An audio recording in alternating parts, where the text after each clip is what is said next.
তো good morning. তো স্নান টান হয়ে গেছে, ফ্রেশ। তো দেখতেই পাচ্ছ, তোমাদের বলেছিলাম ননদের বাড়িতে কালী পুজো। আজ হচ্ছে বাৎসরিক পুজো, বৈশাখের 2 তারিখ, মানে পয়লা বৈশাখের পরের দিন। তো আমরা 1 তারিখেই চলে এসেছি 12টা নাগাদ। তো তাই ভাবলাম তোমাদের সাথে শেয়ার করি। আজ যতটা পারবো ঠিক ততটাই শেয়ার করবো।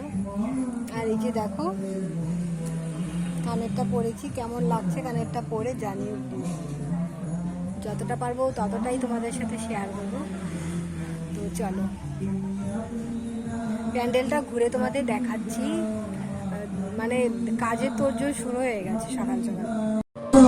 তো এই দেখো, সকালে এখানে শাশুড়ি মা উঠানটা প্রথমে লিপে নিয়েছিল, তারপরে এই যে দেখতেই পাচ্ছ এই সাইডে প্যান্ডেল করা হয়েছে। এখানে আবার বাসন কোসন, মানে একটা কাজে বউ এসেছে, ওগুলো সব ধুয়ে দিচ্ছে। আর এই সাইডে চেয়ার টেবিল। আর এখানে আমার বর আবার মানে নারায়ণ আর হচ্ছে গণেশের ছবি আর্ট করছিল, মানে ছবি না ঠিক, মানে মূর্তি এনেছিল, ওগুলোর কালার করছিল। আর এই যে এটা হচ্ছে খাওয়ার প্যান্ডেল। তো টাটা।